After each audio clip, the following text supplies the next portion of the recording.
दोस्तों हमारे घर में ढेर सारी ऐसी चूड़ियां होती हैं जिसका कि हम इस्तेमाल नहीं करते। तो आज इन्हीं चूड़ियों की मदद से मैं आपको एक बहुत ही यूजफुल चीज बनाकर दिखाने वाली हूं जो कि आपके लिए बहुत ही हेल्पफुल होने वाली है। चलिए देर न करते वीडियो शुरू कर लेते हैं और देख लेते हैं कि हमें इसके लिए क्या क्या सामान चाहिए। तो मैंने इसमें ये 2 कलर की ऊन ले ली है। आप किसी भी तरह की ऊन का इस्तेमाल कर सकते हैं। तो दोस्तों मेरी ऊन थोड़ी सी पतली है, इसलिए मैं इसकी जो है 4 लेयर बनाकर तैयार कर लूंगी। इस तरीके से आपने ऊन की 4 लेयर्स बना लेनी है। मेरी ऊन तो पतली है, मैंने इसकी 4 लेयर बनाई है। अगर आपकी ऊन मोटी है तो आप इसको 2 लेयर में भी बनाकर तैयार कर सकते हैं।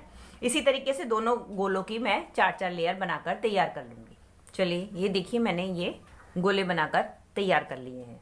अब हमें लेनी है इस तरीके से एक चूड़ी, और चूड़ी लेने के बाद हमें क्या करना है, इस चूड़ी को इस तरीके से प्रेस कर लेना है।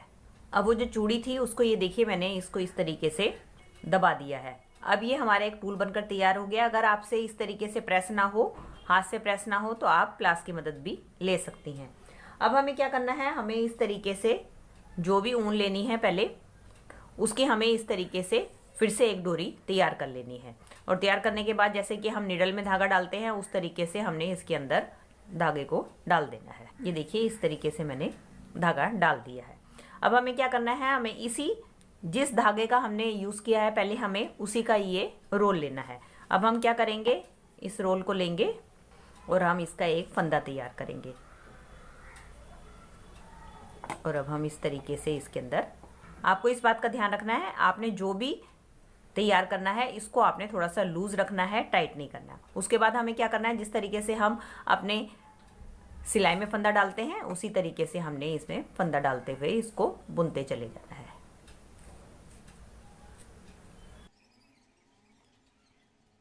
और बुनने के बाद आपने, इसलिए मैंने कहा ढीला रखना है क्योंकि आपने इसको इस तरीके से पीछे से धीरे धीरे खींचते चले जाना है।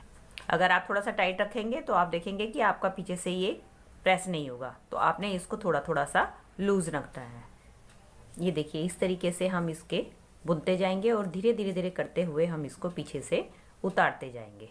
आपने इस बात का ध्यान रखना है कि आपने इसको बिल्कुल भी टाइटली नहीं करना है, क्योंकि अगर आप टाइट करेंगे तो ये पीछे से आपका निकलेगा नहीं।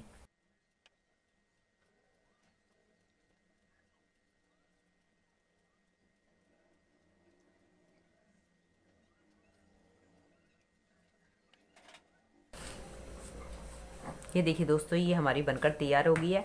अब सेम इसी तरीके से हम इस वाली ऊन का भी इस तरीके से बनाकर डोरी तैयार कर लेंगे। उसके लिए सेम जैसे हमने पहले धागा लिया था वैसे ये धागा ले लेंगे और इसकी भी इस तरीके से हमने फंदे डाल के इसकी भी हमने इस तरीके से तैयार करते जाना है।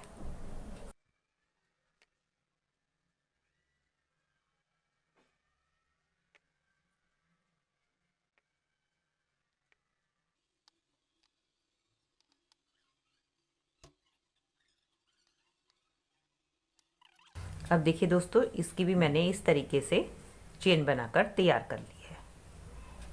अब आपने क्या करना है, इसको इधर तरीके से गीठा लगाकर पक्का कर लेना है ताकि ये खुले ना। दोस्तों ये बन गया है। अब मैं आपको इनको बताती हूँ कि आपको इसको कैसे सिलकर तैयार करना है। अब हमें क्या करना है, पहले लेना है हमें इस तरीके से, इसको हमें करना है राउंड में घुमाना है। ये देखिए इस तरीके से, और इसके बीच में हमें डालनी है ये वाली डोरी।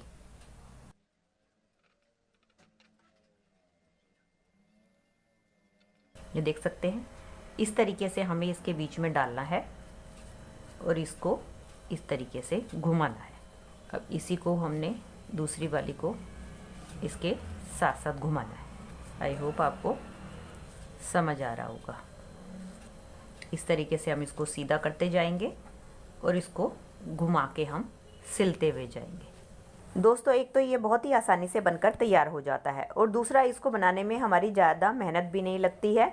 और ये सबसे बड़ा फ़ायदा ये है कि हमारे घर पे रखे बेकार सामान से ही फ्री में बनकर ये तैयार हो जाता है। अब हम क्या करेंगे, इसको सुई धागे की मदद से सिल लेंगे।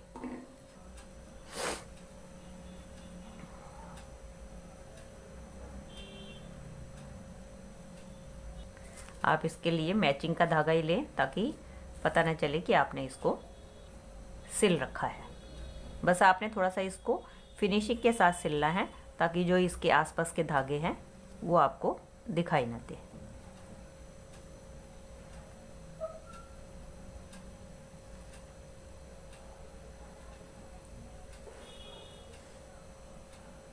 ये देख सकते हैं दोस्तों, मैंने इसको सिलकर तैयार कर लिया है। अभी हमारा छोटू सा प्यारा सा एक मैट बनकर तैयार हो गया है।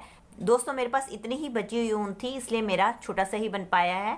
आप चाहें तो जितनी मर्जी ऊन लेकर जितना मर्जी बड़ा बना सकते हैं। आप इसको किसी तरीके से भी यूज़ कर सकते हैं। इसको बनाने में ना तो हमें किसी क्रोशिया की ज़रूरत पड़ती है और ना ही हमें कोई बुनाई करनी पड़ती है, जबकि देखने में लगता है कि आपने जैसे ये बिल्कुल क्रोशिया से बनाकर तैयार किया है। मैंने तो इसके ऊपर एज ए फ्लावर पॉट रखने के लिए यूज़ किया है। आप बड़ा बना के इसको अपना कारपेट की तरह यूज़ कर सकते हैं, दरी की तरह यूज़ कर सकते हैं। तो देख सकते हैं हमारा ये बेकार पड़ी ऊन से कितना सुंदर एक छोटा सा मैट बनकर तैयार हो गया। आप इसी तरीके से अपने बचे खुचे सामान का इस्तेमाल करके अपने घर को तो सजा सकते हैं और साथ में अपना पैसा भी बचा सकते हैं। तो दोस्तों ये थी मेरी वीडियो, आई होप आपके लिए यूज़फुल रही होगी। अगर दोस्तों वीडियो थोड़ी सी भी हेल्पफुल लगी है तो इसको लाइक, शेयर और कमेंट कीजिएगा और इसी तरीके की और भी यूज़फुल वीडियोस देखने के लिए मेरे चैनल को सब्सक्राइब कर लीजिएगा। मिलती हूँ इसी तरीके की और भी वीडियो के साथ। Till then take care and bye bye.